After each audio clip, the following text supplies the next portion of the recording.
Confluence and 3 copies of Evolving Wilds sort of keynote what you were just alluding to. The mana here is not ideal, but very aggressive, very powerful curve of creatures here for Aaron. He'll be playing against Carl Hinkie, Jeskai Tokens, a more traditional deck there from Carl. Last time we did see Barich in the feature match area was with Mana Confluence, as that's how he's going to begin things here in Houston, and a Warden of the First Tree. But he was actually making the top 4 of the Open Series in Richmond during Season 4 last year before losing to Shaheen Sarani. Shaheen ended up losing the finals of that tournament to Harlan Fear. Harlan Fear is actually one of the players that put Jeskai Tokens on the map. So we've kind of come full circle here as Hinkie just plays a mountain and passes the tournament. Barich's going to sacrifice a Wooded Foothills. Looks like he's going to pump the Ward. So Warden of the First Tree is a card that's kind of gotten a bit of a pedigree here recently, featured in Andrew Boswell's successful build of Abzan Aggro, also a key player in Joe Bernal's regional winning deck, and a card he spoke very highly of. Looks like it's going to be a Fleecemane Lion instead, so the Warden's just going to come in here for 1 point of damage. A good start here for Barich, though. A 1-drop and a 2-drop, both of those cards very, very powerful. And for Hinkie, he's going to get something on the board. To be fair, Jeskai Tokens typically starts on turn 3. Though that was a bit of a risky play there last turn from Aaron. If Carl had access to Raise the Alarm, he would have been able to block and take care of the Warden in kind of a trivial fashion. Probably would have been better served attacking first and then playing the Fleecemane Lion post-combat. This is a Monastery Mentor, one of the big cards from Fate Reforged, still looking kind of get its feet set a little bit, I think. I think the power level of this card, undeniable, but not exactly sure what the best home is for it. Yeah, it seems like it fits in most naturally into some sort of build of Jeskai Tokens, but it's a very open-ended card. There's a lot of ways to enable it, and as you mentioned, players still kind of wrapping their head around it. And take a look at Barich's hand. He does have a Wooded Foothills, a Shaman of the Great Hunt, chained to the rocks. Looks like a Fanatic of Xenagos as well. He's looking to figure out how he wants to go by attacking here. He's going to start with just attacking with both creatures. No blocks here from Hinkie, as there wouldn't be any good ones available. Barich will sacrifice his Wooded Foothills, go a little bit lower. We'll see what he wants to play after combat. Very important for him to get the Mentor off the table right now if he can. To that end, he does have some copies of Chain of the Rocks in his deck, but lacking removal otherwise.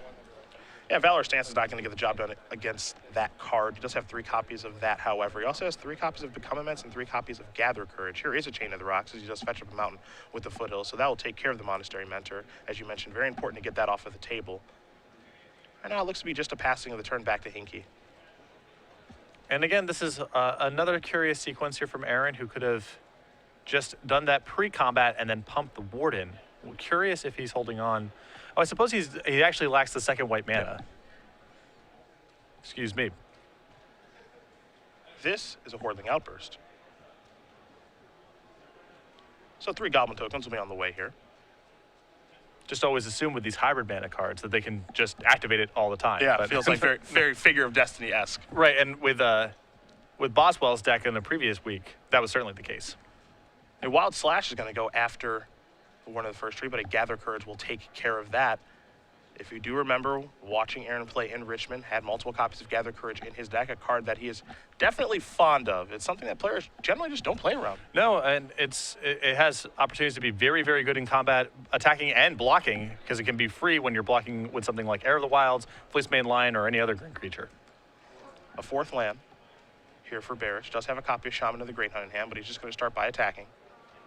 Fanatic of Xenagos as well. Last card is Heir of the Wild, so 3 cards left here for Aaron. We'll see how Carl wants to block, if he wants to at all. Warden's going to pump. So now it's become a 3-3. And Warden was a card that, when we watched Boswell a lot in Washington, D.C., very impressive. Especially for his list, and it may be, in fact, even better in Aaron's list, even though the colored mana situation makes it a little bit sketchier. Just because his deck has fewer lands that come into play tapped. The Abzan deck still has to play a good number of scry lands and tri-lands and so forth to facilitate its mana. Aaron here not doing that, so he has a lot of lands that come to play untapped, and it's much smoother for him to curve out. Well, Carl will draw a card. 3 Goblins back on defense. Does have a copy of Jeskai Charm in hand.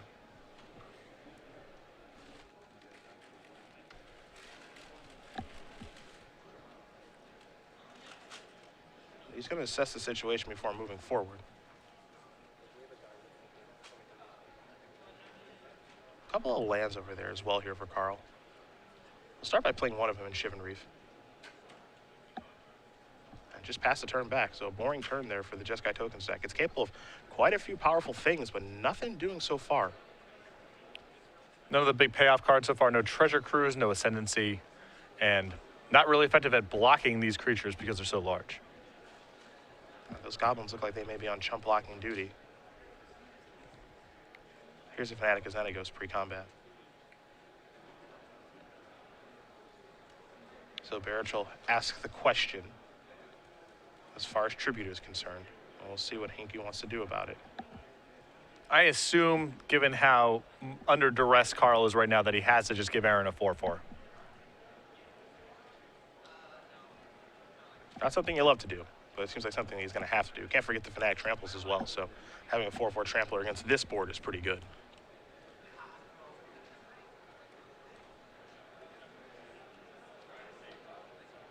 Carl going to take a look. The last card is in his hand here. He has a Jeskai Charm, 1 copy of that in his main deck, and an Outpost Siege, 1 copy here as well. That's a card that's picking up in popularity. Here are the attackers. So he does allow the Fanatic to have haste.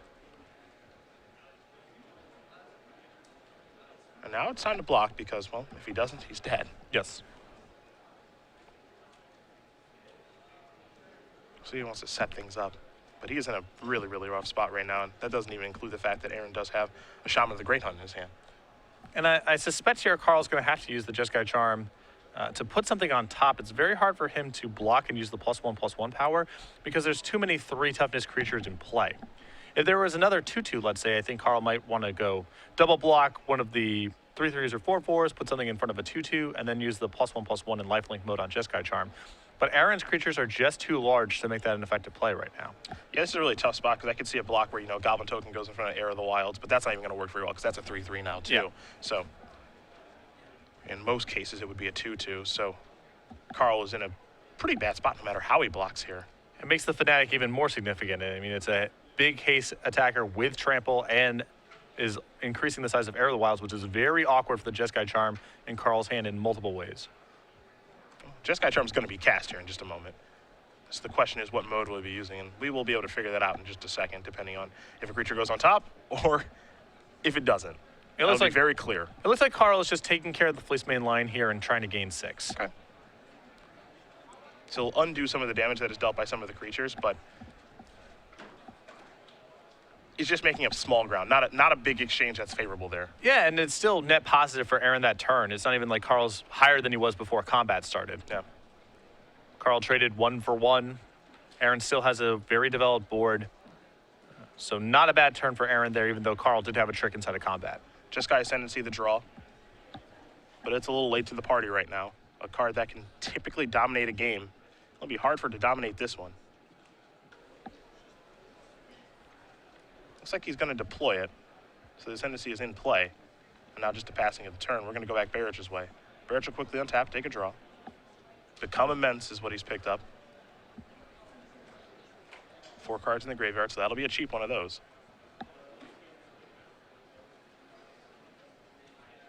Does have to think a little bit here. With 2 mana available there for Hinkie, Hinkie can be bluffing a card like Wild Slash, Raise the Alarm. There's some danger here. Lightning Strike 2 would be very bad if Aaron tries to go to the unblocked creature for the kill.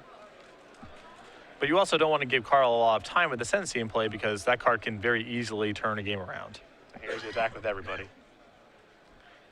Here's the thing, though. You probably would have seen the Lightning Strike last turn. And there's been numerous opportunities for Carl to cast the Ascendancy.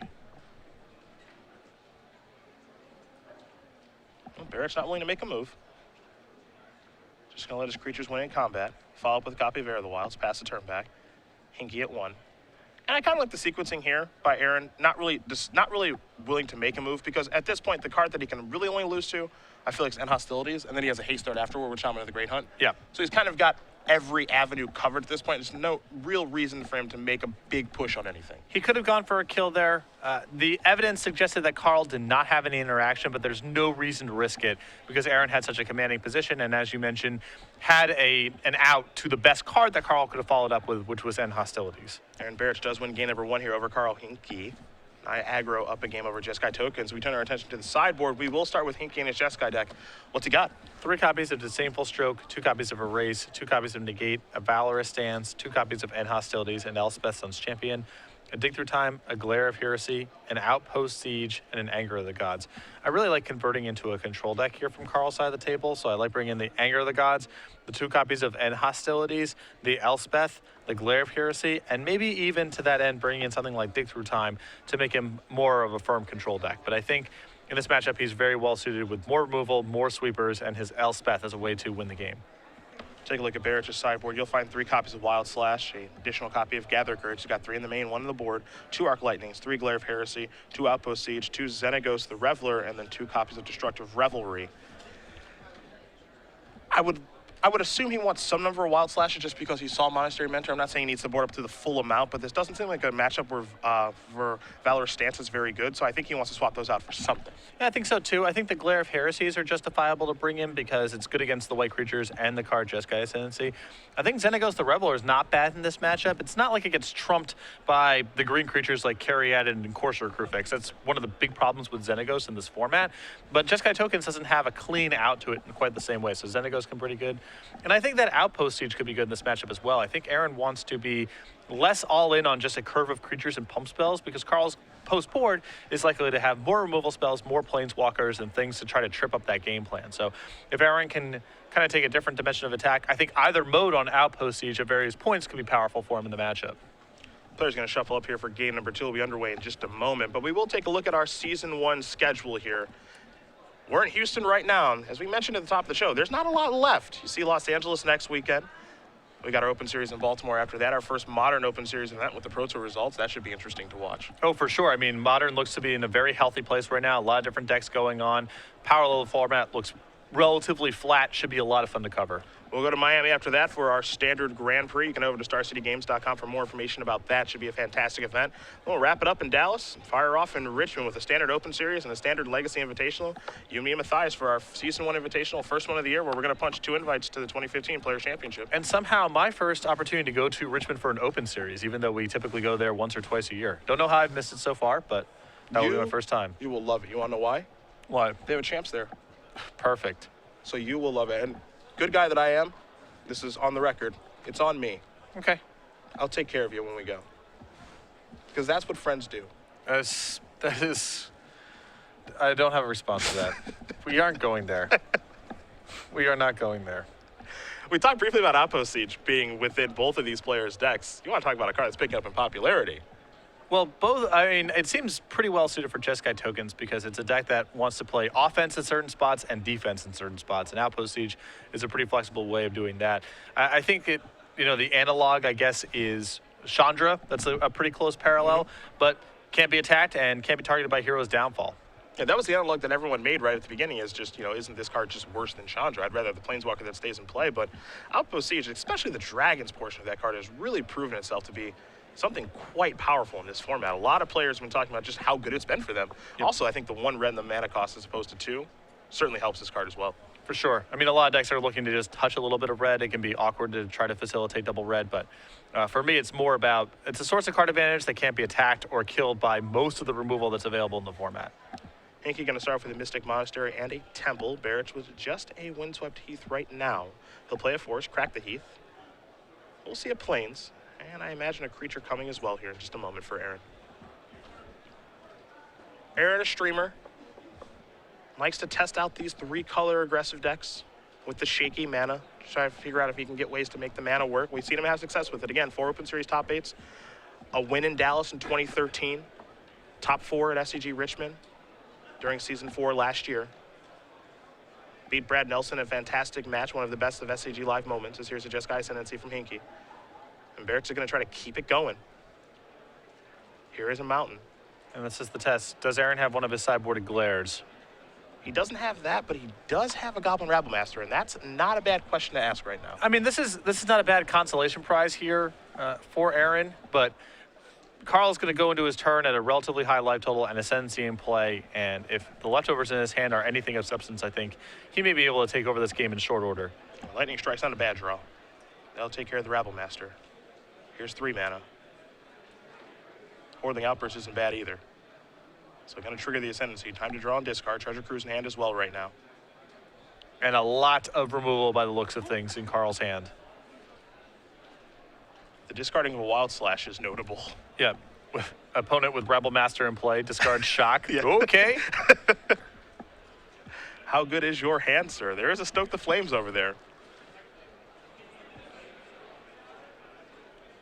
Now, activating Ascendancy, as powerful it is, it can be difficult at times. So willing to discard the Wild Slash there. I mean, he has a Stoke the Flames. Also has a Lightning Strike, Treasure Cruise too. So hand is definitely quite good here for Hinkie. And just trying to punk Aaron out in combat here. Have Aaron make a play that's a little bit too aggressive. I don't know if he's necessarily going to allow Aaron to move into combat here. Aaron's going to start with the Chain of the Rocks because this breaks up Stoke the Flames. Yeah, it forces Carl's hand right now. So at least Aaron will have the information moving into combat about whether or not he needs to play around it. Yeah. And casting Chain of the Rocks on a Goblin token isn't the sexiest play in the world, but it's one that kind of gets the job done right now. Yep. Although this is another, some of the power that comes from Jeskai tokens, there's a mixture of creatures and token strategies in the deck. And so the anti-token cards aren't necessarily good against the creatures and vice versa, and often you're just caught with the wrong reactive card in your hand for the wrong spot. This is a very good example of Aaron having to use a Chain of the Rocks on a lone token. Stoke the Flames takes care of Goblin Rebel Master. Those tokens out there are 2/2s right now. Here comes Fleece Mainline. Barich known for having pump spells in his deck, so this does make for an interesting attack, and it looks like he does have a copy of Gather Courage in hand. So he wants Carl to double block here. Wild Slash as well, so he's got a lot of good action against a double block here. There is your double block. I suppose the question is, which card do you use, the Slash or the Gather Courage? Looks like he's leaning towards Gather Courage. Yeah, Aaron wants to protect himself from something like Monastery Mentor or Seeker of the Way, which would be really problematic right now given that there's an Ascendancy in play. There is a Lightning Strike, but that's kind of the backside of using Gather Courage to get those creatures off the table versus Wild Slash. Lightning Strike is able to take care of the Fleece Main line there. Of course, an Ascendancy trigger. Carl, at this point, there's just a lone Goblin on the table, not really underneath any pressure, so now seems about as good a time as any to do this. Yep. Good spot to cruise. Ascendancy trigger, so a little draw and discard action. There goes a Shivan Reef. Treasure Cruise is going to resolve. 3 cards coming in for Hinkie. An island. A Temple of Epiphany. Looks like a negate as well. There is the temple, so it's time to scry. Top card. Gonna go to the bottom. Hinkie's done.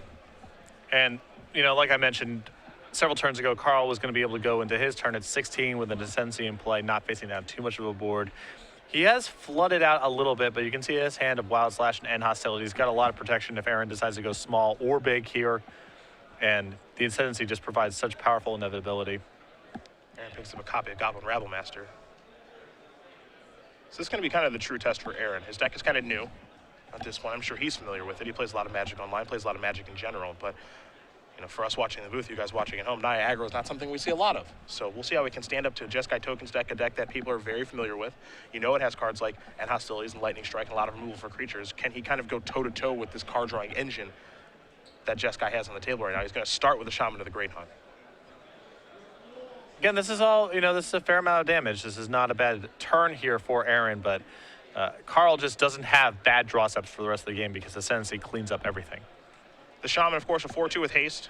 Whenever a creature you control deals combat damage to a player, including the Shaman, +1/+1 counters, and if you get to activate the Ferocious, it's a good clean living. Doesn't happen a ton. So you look at it as maybe a 4/2 haster that becomes a 5/3, but Hostility is going to get that and the Goblin token off the board, and Ascendancy trigger and just a passing of the turn. And if that was Aaron's, last big punch right there, he will be hard pressed to come back, I think. We'll see what he can find after he sacrifices his Windswept. He's going to get a land out of his deck, search up the plains. So 1 mountain, 2 forests, 2 plains in Barich's hand. He'll draw cards, copy of Mana Confluence. Does have a Rabble Master as backup, so he'll deploy that. Trigger? Absolutely not. There's a Wild Slash. Carl's got a trigger, that's for sure. No trigger is Ascendancy. Did draw a copy of End Hostilities. Might have some interest in actually discarding that, but he's going to go with something else. He'll go with his Wild Slash. Yeah, he has a Hordling Outburst in his hand as well, so a really stocked hand. I kind of like keeping the Hordling Outburst to do something proactive to try to finish the game, and keeping the End Hostilities as insurance in case something weird sneaks through. Break in case of emergency. Exactly. You could imagine something like Stormbreath Dragon being in Aaron's deck, and right now, Carl, if he were to discard the End Hostilities, wouldn't have an answer, so not a bad insurance policy. Well, he just has. So 3 Goblin tokens are in play. Did discard End Hostilities. Presumably 2 other spells in his hand. And there's a Soulfire Grandmaster. 1 copy here in Carl's list. And this is the spot where it actually could be good this game. He's got a lot of mana, the game's dragged out, and there's a lot of cheap spells in Carl's deck. Barich with the Glare of Heresy. A little late to the party, but better late than never, I suppose. There's a Wild Slash to take care of the Grandmaster, and all right, maybe got a little bit of a game brewing now. For sure. I mean, it requires a big draw and for that to not happen. But yeah, no, that was a really good turn for Aaron there. If Carl did not have Treasure Cruise as backup, that could have been a turning point. Treasure Cruise drew 3 spells, 2 Seeker of the Ways, and a Stoke the Flames. There's a land. You see the attack with the 3 goblins. See if Carl wants to deploy these Seekers. Yeah, he will. Pass the turn back. Barich will draw. Warden of the First Tree, a pretty powerful card, but this is the difference between Aaron's deck and what Boswell was playing. It's just much harder for Aaron to actually be able to turn this into its largest mode. Yeah, he's definitely skipping on that. I think it's more in the deck as just a, student of warfare, basically. Yeah. Stoke the Flames will take care of the Warden. Here come the attacks. Can't forget that the Prowess did trigger on the Seekers. So they're 3/3s that are gaining 3 life. A Temple is the follow-up there for Hinkie. And I got a feeling, my friend, we'll be headed to a 3rd game here in just Looks a moment. that way. I don't think Aaron has any sweepers, and I would be surprised if he brought him in even if he had him. Carl Hinkie's going to win game number 2 here over Aaron Barich. Jeskai Tokens will even it up against Naya Aggro as we get ready for game number 3. That's the power of Jeskai Ascendancy. Power of Jeskai Ascendancy. Also, I think the end hostilities that are in Carl's sideboard here are very potent in this matchup.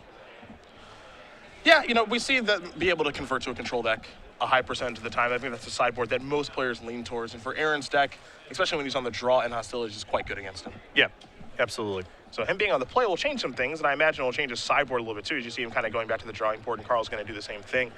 I don't know if he's going to still leave in cards like Gather Courage or if he still has Become Immense in his deck. I think that Valorous Stance is probably out of his deck. I imagine now that he's seen a card like an Hostilities, maybe the Zendikos, maybe the Outpost Sieges, they're in the deck now. I think so too. I think that Gather Courage is still fine in this matchup because it's so efficient at fizzling damage-based removal. I think something like Become Immense is more questionable because it's not that efficient at fizzling removal, and if Carl is overloading on removal spells, you don't want to have your wave of creatures killed and then be left with pump spells in hand.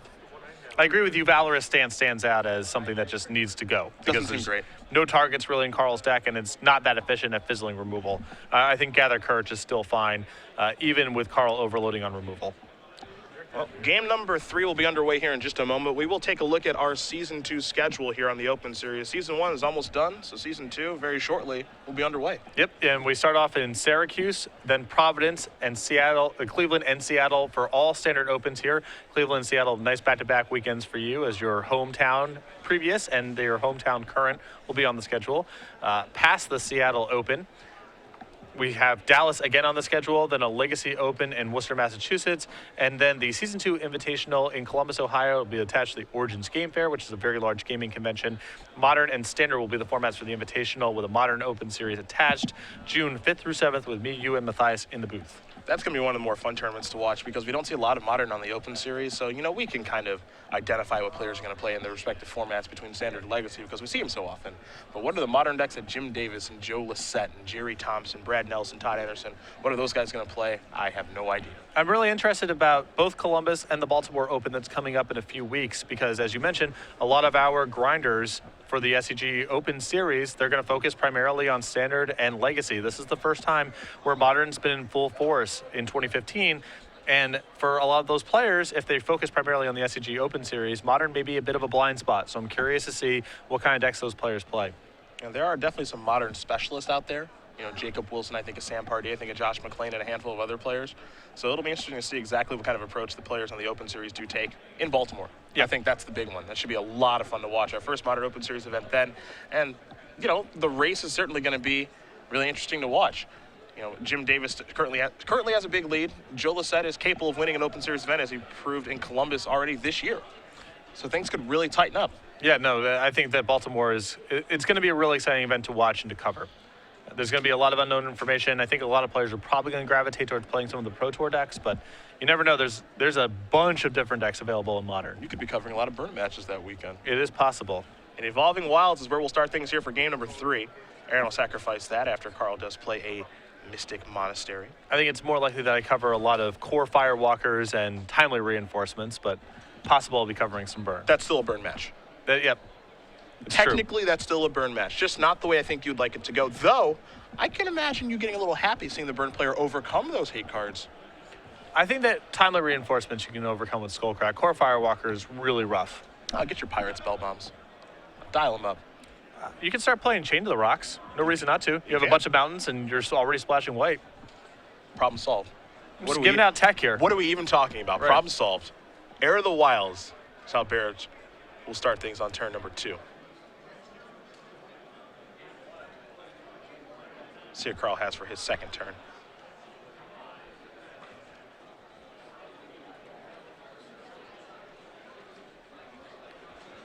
Perhaps a Wild Slash? Absolutely.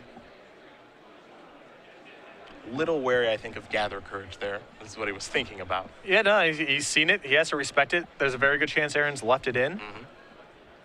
Heir of the Wilds to draw. Evolving Wilds comes into play. Now there's a replacement heir. I imagine Aaron wishing that was an untapped land, something that he could generate mana with very quickly because he does have 2 copies of Goblin Rabblemaster in hand. And this is the cost of the Evolving Wilds and the mana base that Aaron's built here. It's not free.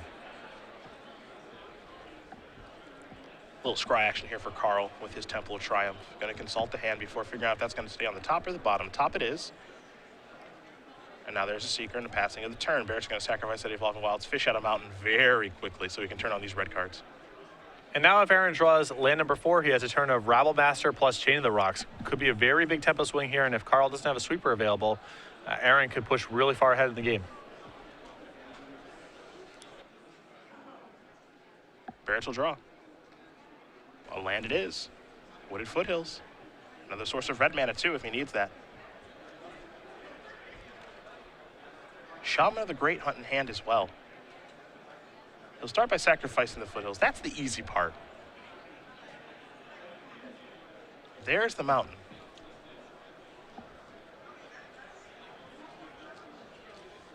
Now, Shaman of the Great Hunt in hand, in theory, gives him an incentive to go for a second forest, so he has to have some sort of plan for the second red mana here. Sure. There's the Rabblemaster. Goblin token incoming. 3 points of damage. Seeker the way out of the way. Thanks to Chain of the Rocks. Good turn there for Barich. We'll see if Hinkie can keep up. He'll untap and take a draw here on his 4th turn of the game. Battlefield Forge. Seeker of the way with mana available. That'll maybe cause him to pump the brakes a little bit, though. Gather Courage is an interesting draw step. I mean, Aaron can deploy a second Rabblemaster here, swing with everyone, and Gather Courage will likely be effective no matter how Carl blocks or uses removal. Now Aaron is put in a little bit of a squeeze. That's why you see him lean back in his chair and think things through a little bit, because Carl has 4 mana. 1 more land, of course, we're in end hostilities territory, so how much can Aaron afford to extend here? It's a good question, but he also can't afford to say go. And I think if he only attacks with what he has in play, if Carl has any sort of trick, Aaron's going to be stuck on the board. He's not going to be able to get the Seeker off the table. Carl's going to gain some life, and he's going to be forced to deploy more things anyway. So I think that this is a good spot to cast the Rabblemaster, leave Shaman as leftovers in your hand, assume that Gather Courage will be good enough to get you out of combat no matter how Carl uses tricks or blocks. And if he has end hostilities, at least you have something left over. And if Carl doesn't, you have a really commanding board.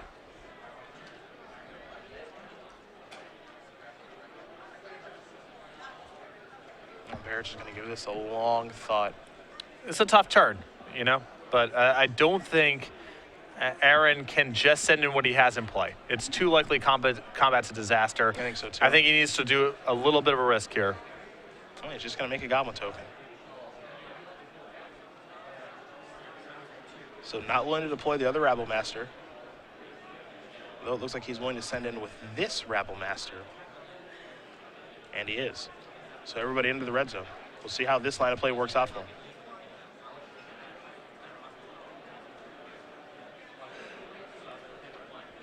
Looks like there may be a raise the alarm involved here. And there is. So trigger prowess. Lifelink as well. Seeker's a 3/3. 2 soldier tokens. Curious to see how Carl blocks. I think the most conservative block against Gather Courage is exactly this. It's Seeker in front of a token that's now a 3/3. So if Aaron wants to use the trick there, you get the Rabble Master off the table. Or he uses the Pump Spell on the Rabble Master, you get a token off the table, you gain 3 life, and you can untap and start using more removal spells. It's a good block. Yeah, I think if you respect Gather Courage, this is the best block for Carl. Now, if I'm in Aaron's seat here, I think I'm casting Gather Courage on the Goblin token because I want the Seeker off the table. Yeah, if Aaron's whole plan here is to not overextend into removal, he can't allow Carl to keep the Seeker because the Seeker plays defense too effectively against Aaron's board. So there's the exchange in resources, and I think you have to probably follow up with the Rabble Master too. So I'm kind of with you. I think you just have to keep putting pressure on the board. If he has an hostilities, he just kind of has it. Yeah. Because, for example, if Hinkie's turn right now is Stoke the Flames, kill your Goblin Rabble Master, you're like, all right, perfect. Play my Shaman of the Great Hunt, get you for a bunch. And life is pretty good. Though, if this was Aaron's play post-combat anyway, I think I would have preferred it pre-combat. Sure. Just get some more stuff on the table. For the reason that I mentioned, I feel like he was going to have his hand forced regardless. Sure. Well, Carl's turn is a rather innocent one. It's just a Mystic Monastery and a passing of the turn. He's got 3 cards in hand, Treasure Cruise and land, and a copy of Raise the Alarm. Barich, he drew a copy of Chain of the Rocks, no good right now. Has Shaman of the Great Hunt in hand. He's going to trigger his Rabble Master and get into the red zone. Not willing to cast a Shaman just yet.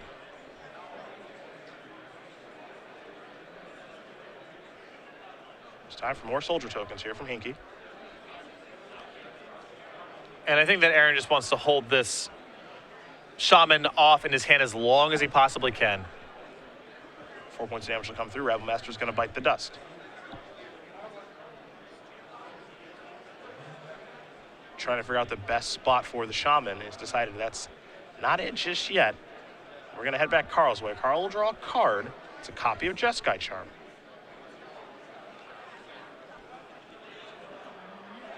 For mana, this is a Treasure Cruise. So 3 cards coming.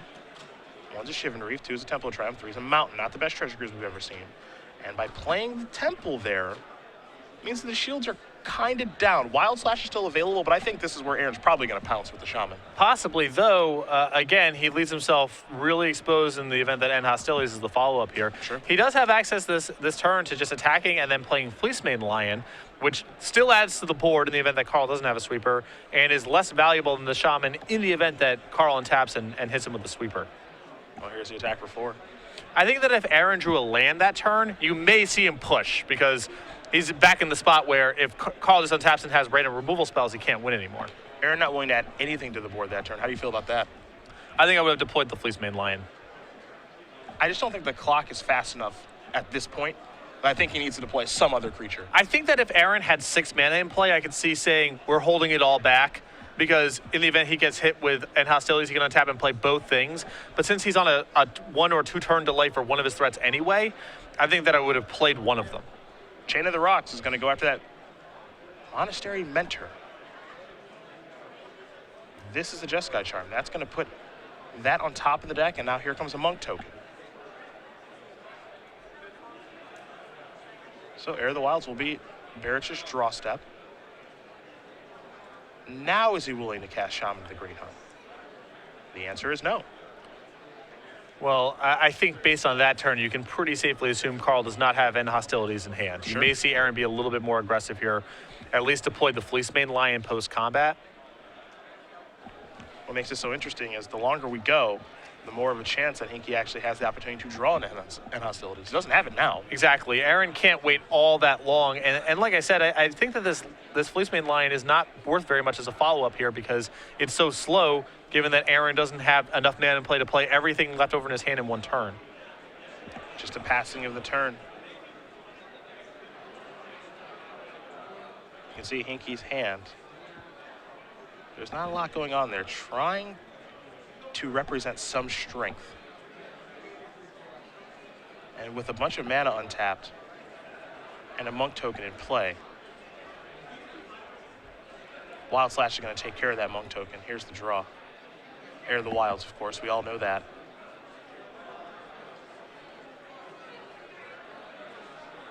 But is Aaron willing to commit anything?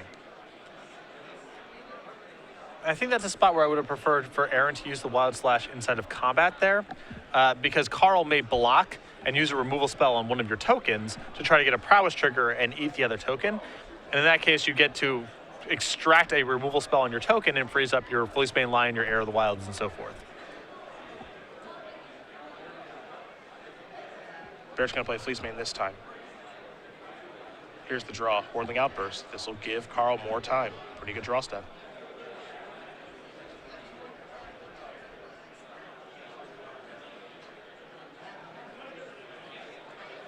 So 3 goblins on the way.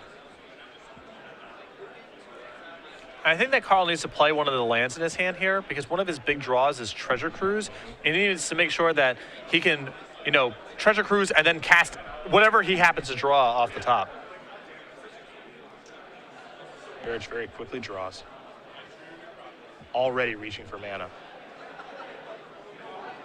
Now here's a copy of Arc Lightning. Not Pretty bad. solid. Yeah. Here's the attack. It'll be for 5. That is going to do it. Aaron Barich is going to win this game and match over Carl Hinkie. 2 games to 1. Niagara will take care of Jeskai tokens. And for Barich, another great start to an Open Series event. We have seen him top 8 4 of these things, win 1 in Dallas in 2013. He's looking to get another title here in Houston. And I feel for that matchup, Carl is really leaning on his sweepers. He's got 2 copies of Event Hostilities and Anger of the Gods and an Elspeth Suns champion that will count kind of as a sweeper in a lot of spots, but it was